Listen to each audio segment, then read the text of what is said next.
thinking today of the people who've made the biggest impact on my life.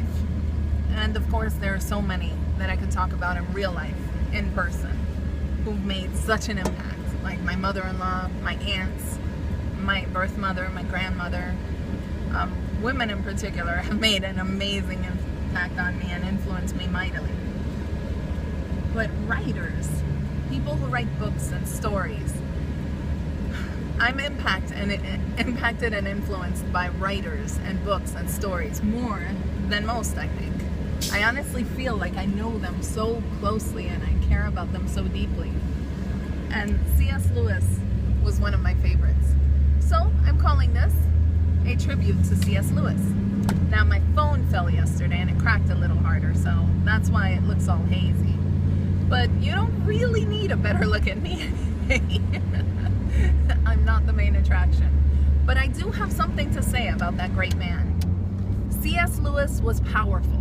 He was powerful because he allowed his mind to be a tool used to minister to others. And he didn't question whether or not what he had to say was good enough. He didn't ask himself if anyone would listen. He just got to work. He got to work giving out his message and let the individuals who were going to read it or hear it decide for themselves if they cared. Now, C.S. Lewis was a friend of J.R.R. Tolkien, so if you've seen or read The Hobbit or Lord of the Rings, you already know a little bit about some of the biggest influences on C.S. Lewis's life.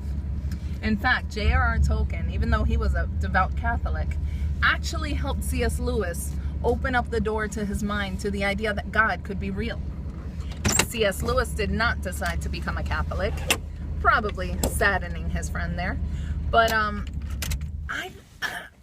from what I read, I think C.S. Lewis and J.R.R. Tolkien were more like frenemies than friends.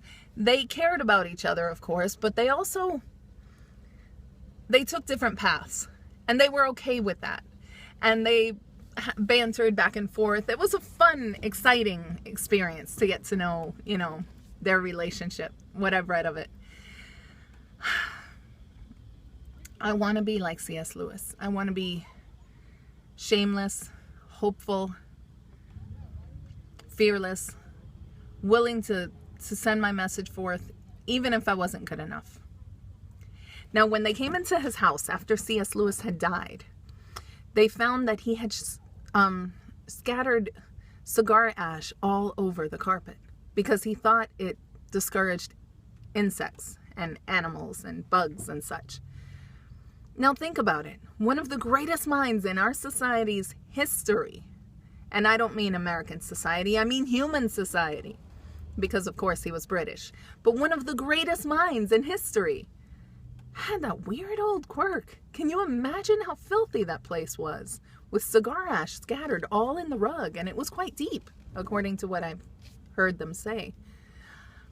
This was in a biography of his life by his stepson, who adored him and had no reason to lie. I'm just thinking, it gives me hope, because I am so quirky. There's so much wrong with me, but I have something to say.